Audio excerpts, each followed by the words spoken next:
किस बारे में मीटिंग? हमारी आज पीसीसी डीसीसी ऑफिस बेयरर्स की एक मीटिंग थी।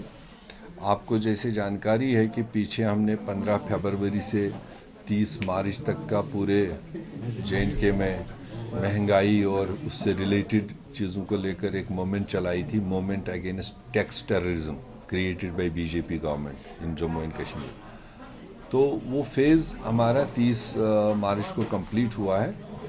तो अगले 45 दिन के लिए हम एक और मिशन हाथ में ले रहे हैं। इसको मोटे तौर पर हम ज़मीनी सतह पर हमारे कारकुन जा कर के ग्राउंड असेसमेंट लेना चाहते हैं और पर्टिकुलरली टू डेवलपमेंटल एस्पेक्ट। जो सरकार के बुलंद बांग दावे हैं तमाम मीडिया चैनल्स के ज़रिए कि जम्मू कश्मीर अब आसमान के तारे ज़मीन पर आ रहे हैं, मगर जो हमारे पास फीडबैक है, जो हमारे पास रिपोर्टिंग है, क्योंकि हम भी खुद गांव से ही आते हैं, तो इन्होंने जम्मू कश्मीर के लोगों के साथ कुलूम तरीके से कई सारे मजाक किए। एक बहुत बड़ा मजाक हमारे लोगों के साथ किया है जब सतपाल मलिक साहब ने बैक टू विलेज प्रोग्राम चलाया कि जैसे 70 साल से कोई गया ही नहीं था गाँव की ओर, अब हम जा रहे हैं। तो वहाँ लोगों से जो उस वक्त की प्रेजेंट इश्यूज़ है उसके बारे में उनसे इंक्वायरी किया, लिख के ले लिया। फिर शायद सतपाल जी जब यहाँ से चले गए तो वो लिफाफा शायद साथ ले गए गोवा। तो जीसी मरमू साहब आए, तो जीसी मरमू साहब को जब वो लिफाफा नहीं मिला तो उन्होंने कहा हम बैक टू विलेज 2। अब मेरे दौर में जाएंगे लोग और वो लोगों से पता करेंगे क्या इश्यूज़ है, वी विल एड्रेस देम। तो पता ही नहीं चला मुर्मू साहब का जब पीरियड ख़त्म हुआ तो वो शायद चले गए वो लिफाफा लेकर। और फिर आए मनोज साहब ने बैक टू विलेज 3 कर दिया और फिर चले गए कुछ उनके अधिकारी, कुछ जेई सुपरवाइज़र गांव और वहाँ गांव के एस्पिरेशंस और जो एक्सपेक्टेशंस है बहुत हाई कर दिए, लिख के लिए वहाँ से कि आज के दिन पर गांव की क्या समस्या है, क्या प्रायोरिटी है, क्या लॉन्ग टर्म है, क्या शॉर्ट टर्म है। अब उसको भी 1-1.5 साल हो गया। जब हम गांव में जाते हैं या वहाँ से रिपोर्ट लेते हैं तो जो उनके रूटीन काम है वो भी नहीं हो रहे। जो पंचायतों के ज़रिए रूटीन फंडिंग जाकर के रूटीन उनके गली नाले आए हुए बाथरूम जो बनने चाहिए थे, ऊपर सरकार तो बड़ा उसमें फिगर दे रहे हैं मगर ग्राउंड पर तो वो सब चीज़ नहीं है। इसलिए हमने अगले 45 दिन डेडिकेट कर दिए पूरे कांग्रेस पार्टी ने।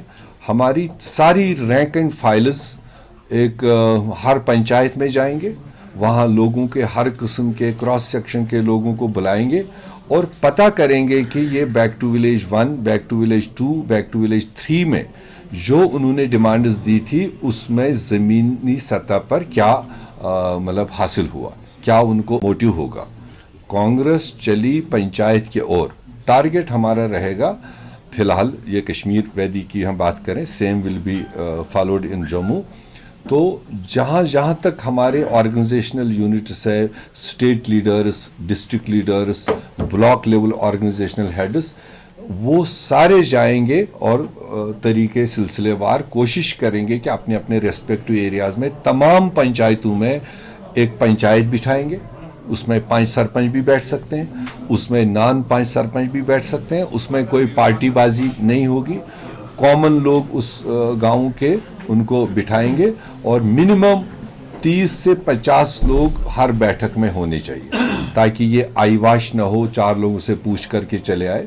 30 लोग सफिशेंट होता है, मैक्सिमम 50 लोगों का, चूँकि इधर कोविड की भी लहर 2 आ रही है, सरकार के भी प्रतिबंध है, इसलिए हमने डिज़ाइन ही उसी तरीके से किया। सरकार का मिनिमम फंक्शन अलाउड है टुलिप के बगैर, उनके लिए तो हज़ारों लोग छोड़ दिए, स्कूल बंद कर दिए, मगर सरकारी ऑर्डर के मुताबिक 100 लोगों के इकट्ठा होने पर सोशल डिस्टेंसिंग मेंटेन करते हुए कोई प्रॉब्लम नहीं।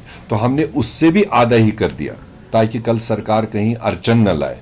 50 लोग मैक्सिमम, 30 और 50 के दरमियान लोग पंचायत में बैठें और वहाँ वेरीफाई करें कि ये फर्स्ट, सेकंड, थर्ड जो इनके फेजेस चले उसमें लोगों ने डिमांड दी क्या थी, अर्जेंट डिमांड क्या थी, लॉन्ग टर्म डिमांड क्या थी, उसमें अभी तक 4 साल के अंदर उनको अचीव क्या हुआ।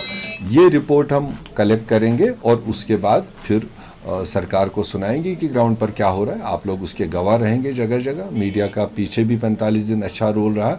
आज भी हम ज़रूर चाहेंगे कि जहां हमारे साथी जाएंगे, जहां लोगों के व्यूज़ वहां पर आएंगे, उसको नेचुरल तरीके से आप लोग भी हमें सपोर्ट कीजिए उसमें। सर, आपने कोविड का जिक्र किया, अभी चलते स्कूल का हमारे कल ये टोटल सिस्टम ही है कंफ्यूज। ये दिल्ली से लेकर श्रीनगर तक खुद ही कंफ्यूजन के शिकार हैं। मैं इनको कई जगहों पर, कई प्लेटफार्मों पर बता चुका हूं।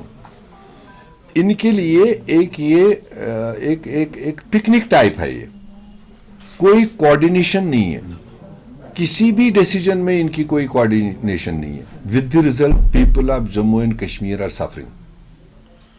आप देखिए, एक तरफ आप स्कूल बंद कर रहे हैं और एक तरफ आप मिडिल सीजन में टुलिप फेस्टिवल लगा रहे हैं, और वो भी मैनेज्ड शो। और किस तरह से हजारों की तादाद में, कल मैं खुद उस रास्ते में था, किस तरह से total again is the violation of the Covid rules. कोई उसमें फॉलोअप नहीं था, कोई उसका देखभाल नहीं था। अगर उतनी बड़ी गैदरिंग आप जमा कर सकते हो, आपके एडवाइजर्स, आपके कमिश्नर सेक्रेटरीज, आपके डिप्टी कमिश्नर्स उसको मॉनिटर कर रहे थे, तो आप फिर 200 लोगों के स्कूल को क्यों नहीं चला सकते? उनको क्यों बंद किया? उनको रैशनिंग कर लेते, उनको क्लास वाइज कर लेते। कम से कम स्कूल हैबिट हमारे बच्चों के लिए ज़रूरी है। 2 साल से तो उस एज के बच्चे घरों में मतलब एक किस्म से खराब हो गए। तो एक स्कूल एक सिस्टम होता है, एक सिलसिला होता है। इकट्ठे बंद करने के बजाय एक दिन एक क्लास चला लेते, दूसरे दिन हफ्ते में 7 दिन 7 क्लास चल जाते। कम से कम बच्चे तो रेगुलेट हो जाते। जब आप 10,000 20,000 का टुलिप गार्डन में जमा कर सकते हैं गाना सुनने के लिए, तो स्कूल बच्चों को तो क्यों फिर बंद कर दिया? मीर साहब, पिछले दिनों में हमने देखा है कि 2 लॉज इंप्लीमेंट हुए जम्मू कश्मीर के अंदर। एक तो एक्साइज लॉ आया, उसके साथ साथ जो री रजिस्ट्रेशन व्हीकल्स का है वो सामने आया। इसके रिलेटेड अभी तो कांग्रेस की तरफ से कोई बड़ा मूव नहीं दिखा, क्योंकि पिछले दिनों में हमने देखा है कि हर नए लॉ पर एक नया प्रोटेस्ट होता था कांग्रेस का। क्या कह सकते हैं कि जिस तरह से कल जुगल किशोर जी ने जम्मू में कहा कि पार्टी सिर्फ अपने मफाद वाली चीज़ों पर बात करती है, कांग्रेस की बात? क्योंकि जब हम महंगाई की बात करते हैं तो वो उनके विरुद्ध जाती है। आसमान छूने वाली कीमतें जम्मू कश्मीर बनाई, टैक्स पर टैक्स लागू किया है, उसी में जो आप कह रहे हैं वही एक्साइज पर भी और वही आपके री रजिस्ट्रेशन पर भी। ये लोगों पर बोझ नहीं तो क्या है? हम तो उसी के लिए 45 दिन डेडिकेट किए। जम्मू कश्मीर के नूक एंड कॉर्नर में कुपवारा से किश्तवाड़ तक और पुलवामा से लेकर कठुआ तक हमने पूरे स्टेट में चारों तरफ लोगों के बिहाफ से ये आवाज़ उठाई। अब उनको सुनाई न दे उनके कानून का तो वो हमारा कसूर नहीं है।